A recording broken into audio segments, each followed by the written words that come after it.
Behind the shimmer of Hollywood's golden age lay a market no studio press release would ever admit existed. Audiences saw the glow of perfect teeth, flawless tuxedos, and satin gowns. But in the shadows, young actors were being sized up, traded, and sponsored in ways rarely written down. For decades, rumors trickled out, memoirs, diary fragments, whispered interviews. But put together, they paint a disturbing picture. For many stars, fame wasn't earned only with talent. It came with costs measured in silence, obedience, and compromise. Was it survival? Was it exploitation? Or was it simply the price of being seen? To understand, we begin with the man who quietly pulled the strings for decades, Scotty Bowers. The Connector. In 1946, a young ex-Marine named Scotty Bowers took a job pumping gas on Hollywood Boulevard. But insiders whispered that the gas station offered more than full service. Bowers became Hollywood's unofficial matchmaker, introducing struggling actors to powerful men and women who could change their careers overnight. In his later memoir, Full Service, Bowers described arranging over 1,000 dates in back rooms, hotel suites, and hidden mansions. Rock Hudson, Cary Grant, Spencer Tracy. He claimed he knew them all. Some called him a fixer, others called him a predator. Bowers insisted he was simply providing what actors needed: introductions, quick cash, and a chance to survive in an industry that gave them no other choice. Whether you believe every word or not, Bowers revealed the architecture of Hollywood's shadow economy. He wasn't the beginning, but he showed us how deep the system ran. Rudolph Valentino, the prototype idol. Decades earlier, one of Hollywood's first global sex symbols was already paying the hidden toll. Rudolph Valentino arrived in New York as an immigrant dishwasher, barely scraping by. According to biographies, he was introduced to a discreet men's club where wealthy patrons rented handsome young men for Valentino. Those encounters bought lessons, wardrobes, and train fare west. Once in California, he dazzled audiences with his smoldering tango. But behind the matinee idol image lay whispers of patronage and private sponsorship. In a note discovered after his death in 1926, Valentino wrote, "The world calls me their lover, but the first night I lay still, no one kissed me at all."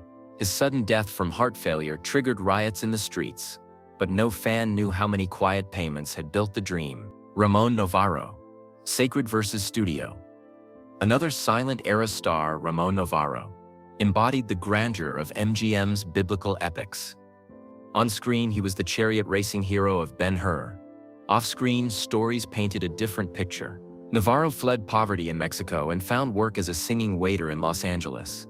Introduced by actress Ala Nazimova to her secret network of wealthy patrons, Navarro entered a hidden circuit of benefactors who funded his career. But as a devout Catholic, he lived in torment, building a chapel in his home, even as he attended the gatherings that kept his contracts alive. When the talkies arrived, his accent weakened his star power, and MGM's interest faded. In 1968, he was brutally murdered in his home by two drifters searching for a fortune that never existed. What they found instead were decades of secrets, and a man caught between faith and survival. William "Billy" Haynes, the one who said no. Not every actor played by the rules. Billy Haynes was MGM's top box office draw in the late 1920s, charming, wisecracking, and beloved. But when studio head Louis Mayer ordered him to leave his longtime partner and marry a woman for publicity, Haynes refused. He laughed, walked away from stardom, and reinvented himself as an interior designer. Ironically, the very moguls who once threatened his career now paid him to decorate their mansions. His Rolodex included Joan Crawford, Jack Warner, even Mayer himself. Haynes proved that escape was possible, but only for someone fearless enough to sacrifice fame for freedom. For most, the system wasn't optional. Clark Gable, crowned with a weight. Clark Gable became the king of Hollywood, adored for his swaggering Rhett Butler in Gone with the Wind. But his beginnings were far less glamorous. At 21, Gable was taken in by playwright William Wright, who clothed, fed, and housed him, while allegedly expecting obedience in return. Neighbors recalled Friday night gatherings where Gable served drinks, then discreetly disappeared with guests. When Wright died suddenly, Gable carried a list of contacts west to Los Angeles. Contacts that opened studio doors. MGM Records hinted at cover-ups. including one scandal that might have ended his career before the Painted Desert. Studio boss Louis B. Mayer sneered, "Gable knows the price of a tux, and the price you pay to wear it on the red carpet." Even at his peak, insiders whispered about his past, whispers he drowned with charm, charisma, and silence. Cary Grant, the gentleman in the silence. Cary Grant embodied sophistication. On screen, he was the man every woman dreamed of marrying, and every man wanted to be. But before Hollywood renamed him from Archibald Leach, he lived in a Malibu mansion with fellow actor Randolph Scott. The house was more than a beach retreat. It was a gathering place for powerful insiders. According to legendary fixer Scotty Bowers, Grant didn't just attend these parties. He orchestrated them. Confidential magazine later investigated incidents, linking Grant to secret meetings at hotels and private clubs. 5 marriages did little to silence speculation. Studios and publicists worked tirelessly to maintain his gentleman image, but the questions never fully disappeared. Grant himself never confirmed nor denied the whispers, because in Hollywood, survival often depended on silence. Gene Kelly, dancing for contracts. Few stars lit up the screen like Gene Kelly, dancing through puddles and singing in the rain. But off stage, stories surfaced about another kind of performance. In 1937, Kelly joined a New York training group run by choreographer Charles Weidman. According to one trainee, "We weren't judged on choreography, we were judged on our obedience on stage and off." Even after he became a household name, studios allegedly pushed him into exclusive social engagements with wealthy backers. A journalist once recalled, "Kelly danced an entire night at a Beverly Hills mansion, but there were no cameras, just 3 men and a contract waiting to be signed." The grace that enchanted audiences came from a man performing not just for film reels but for power brokers behind closed doors. Rock Hudson, the smile that couldn't say no. Rock Hudson was the poster boy of 1950s masculinity, tall, broad-shouldered, and impossibly charming. But his career was built under the watchful eye of agent Henry Wilson, who groomed him for stardom in every sense. Hudson was sent to yacht parties, poolside gatherings, and private estates. A recorded phone call between Wilson and producer Ross Hunter chillingly captured the arrangement. "He can handle 2 people a night, as long as no one takes pictures." Hudson's public romances were staged, his marriage arranged, his every move controlled. After his death from complications of AIDS in 1985, a crumpled note was found among his possessions. It read, "I was never allowed to say no." His perfect smile splashed across magazines, masked a life where his freedom was a script someone else had written. George Nader, the sacrificial star. George Nader was handsome, talented, and on the rise at Universal in the 1950s.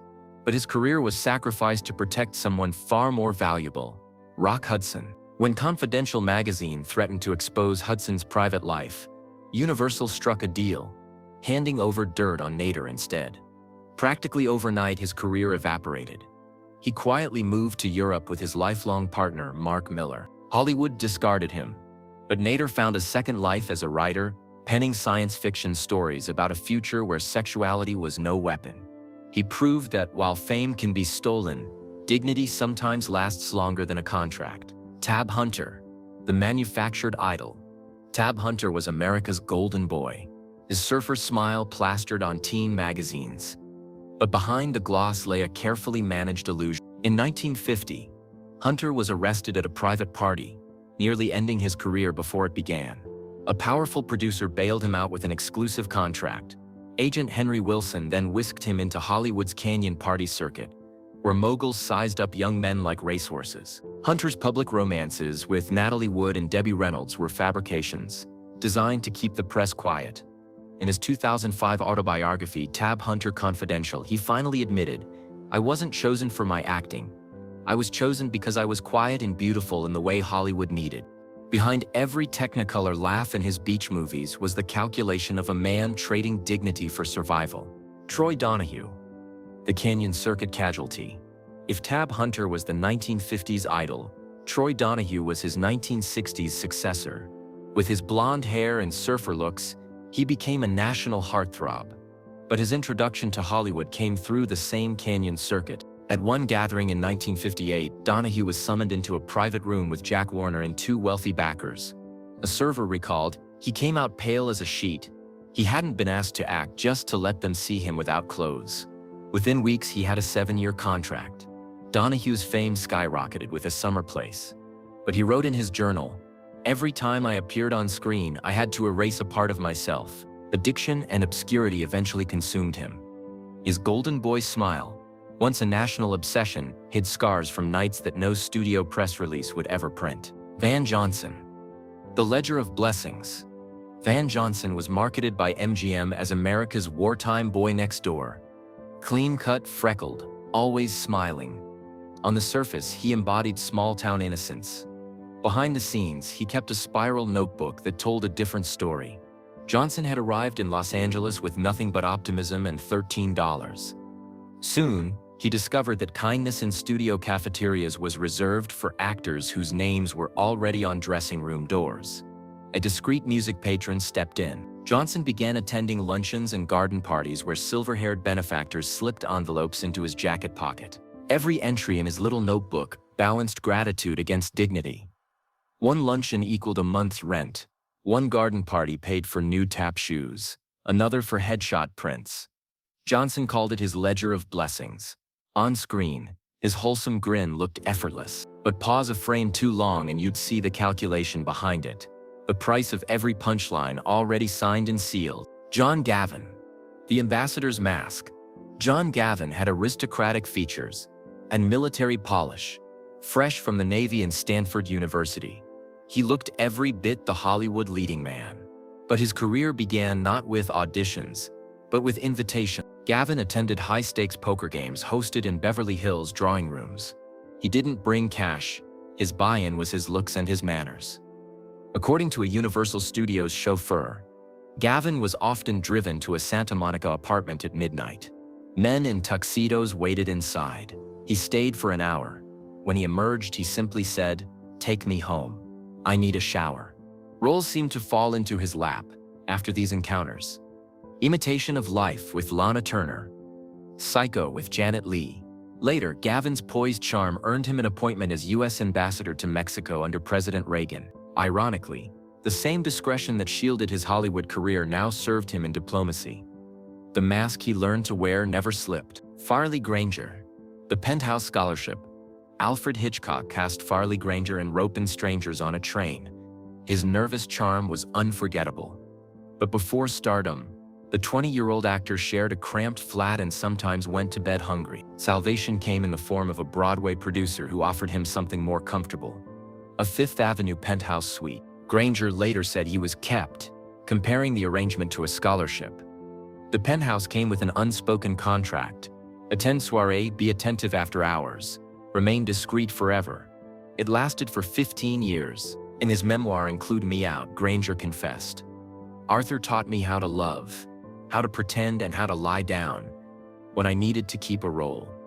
Even decades later, jokes whispered on set could get assistants fired for crossing the line. Granger's half-smile on screen wasn't just performance. It was the survival strategy of a man who had weighed rent against desire and decided the math was sound. Richard Chamberlain. The Doctor's Secret. Television audiences adored Richard Chamberlain as Dr. Kildare in the 1960s. He was the perfect healer, the man America trusted. But off-screen, Chamberlain lived in constant fear that one photo, one comment, one slip would destroy his career. Fresh out of UCLA, broke and desperate, he attended after-hours auditions in Beverly Hills. A former assistant claimed, he never left the studio with his lover. All meetings happened at his private apartment. The curtains were always drawn, the phone always unplugged.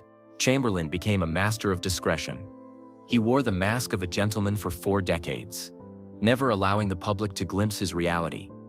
Only after retirement did he finally speak candidly about his life. For years, he treated his identity like an illness, something to be hidden at all costs. The doctor America trusted was secretly treating himself with silence. Guy Madison. Decor at the dinner table.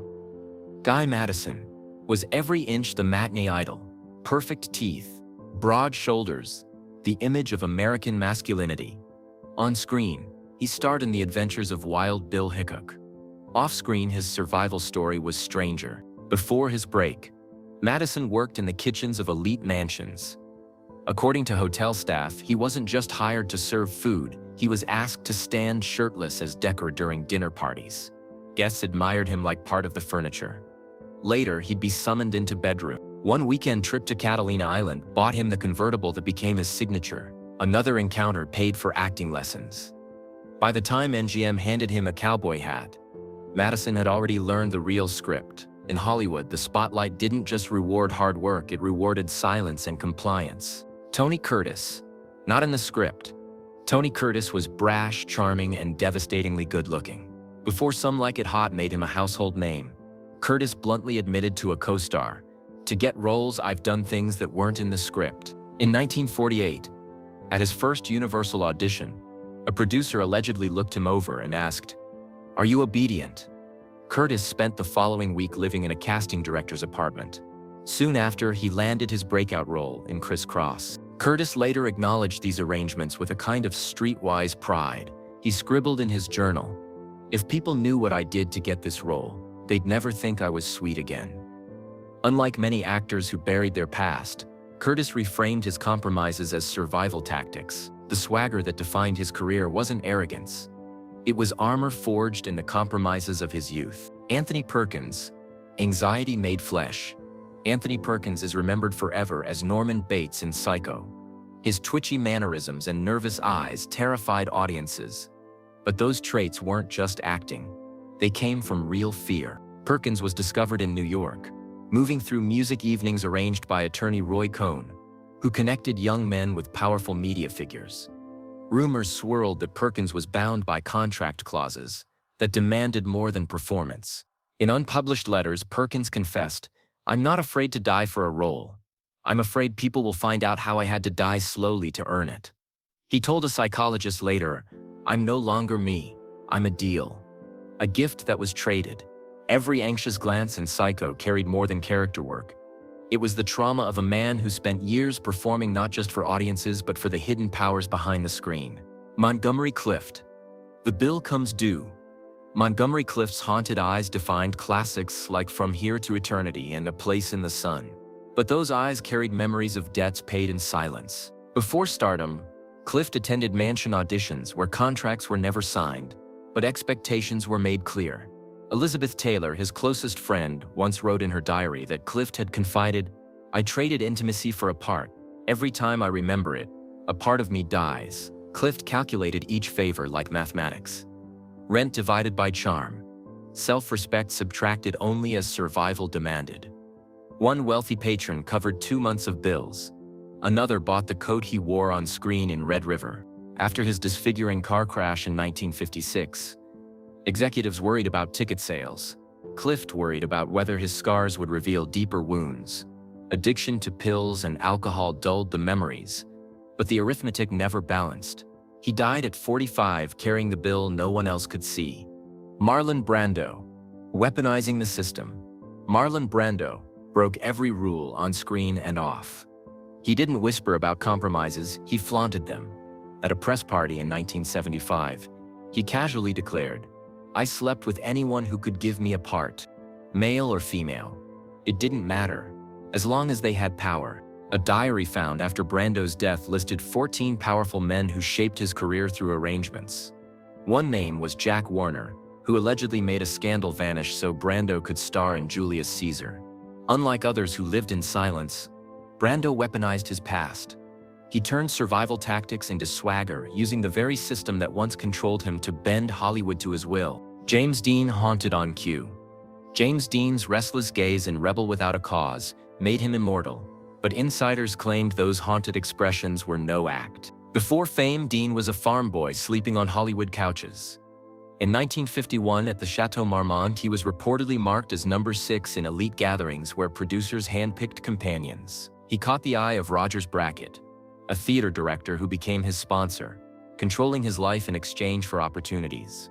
Rumors swirled of late-night auditions at hillside mansions and even of a hidden recording used to ensure Dean's cooperation. A close friend remembered, "He had those sad eyes and messy curls. People liked him because he was quiet and never asked questions." When Dean died in a car crash at just 24, whispers grew louder. Was his final 85 mile Frere drive simply reckless youth or the escape of someone carrying a weight too heavy for his short life? Sal Mineo. The shoebox in the alley. Sal Mineo played Plato, the tragic teen alongside James Dean in Rebel Without a Cause. Off-screen, he faced the same hidden system. As a teen, Mineo allegedly secured his role after a producer told him to prove he was soft enough. Later, when his career faltered, he relied on hush-hush company calls, storing every payment and client initial in a shoebox his mother thought held fan letters. In the 1970s, Mineo began speaking openly about Hollywood's secrets. Just a week before his death, he told a reporter, "I've got names, photos, tapes. If something happens to me, go find them." On February 12, 1976, Mineo was stabbed in a West Hollywood alley. Police labeled it a robbery, though his wallet and watch were untouched. His shoebox and briefcase of evidence vanished. Was his death random or a warning? Tyrone Power, Zorro's silent debts. Tyrone Power was Hollywood's swashbuckling idol, fencing villains in Technicolor epics. But before contracts and costumes, he attended a producer's vacation in Palm Springs. Staff recalled he was asked to try on swimwear, then obedience. By morning, he had a 5-year Fox contract. With matinee idol looks, Power became the studio's brightest star. Yet his calendar stayed filled with private appointments. Friends whispered that nightclub appearances doubled as payment nights. His close friend, actor Cesar Romero, revealed Tyrone knew he had to protect the image, even if it cost him the truth. In The Mark of Zorro, every sword flourish carried invisible weight, the acknowledgement of debts owed to unseen benefactors. Power died at 44 while filming Solomon and Sheba. His career cut short like so many others. The image of the hero remained. The price of his stardom stayed hidden. Don Murray. I sold my soul to be seen. Don Murray was a fresh-faced actor in the 1950s, best known for playing opposite Marilyn Monroe in Bus Stop. But before fame, Murray endured what he later described as a private dialogue session at a producer's home. According to an unpublished memoir from a Fox casting assistant, Murray left the session pale as a ghost. When asked if he was all right, he whispered, "I think I just sold my soul to be seen through a lens." Though Murray continued to work steadily, his career path changed. He leaned toward independent productions, eventually directing his own projects, perhaps searching for the control he had once been denied. His cryptic remark years later summed it up best. In Hollywood, some things are never written into contracts, but everyone knows what they have to do if they want their name on the dotted line. Dennis Hopper, the bastard who served rich men. By the 1960s, Dennis Hopper was a rebel, angry, unpredictable, and unwilling to play by Hollywood's rules. But even Hopper admitted he hadn't always been so defiant. After being blacklisted for violent outbursts on set, Hopper struggled to find work. Desperate, he attended a private casting party at a mansion on Mulholland Drive. Director Nicholas Ray later hinted in his memoir that Hopper spent the night with a wealthy financier. Days later, Hopper landed a small role in The Sons of Katie Elder, the role that put him back on studio radar. Hopper's ex-girlfriend, Brooke Hayward, said, "Dennis would endure anything, even humiliation, if it meant stepping in front of the camera again." Hopper himself later confessed, "I used to be a bastard, but before that I was a good boy serving rich men just to do what I loved." The rage that made him an icon in Easy Rider wasn't just method acting. It was the raw energy of a man who had once been broken by the same system he later tried to burn down. From Valentino's tango halls to Tab Hunter's canyon parties, from James Dean's haunted eyes to Rock Hudson's forced smile, the pattern repeats: beauty was a currency, and fame was often a transaction.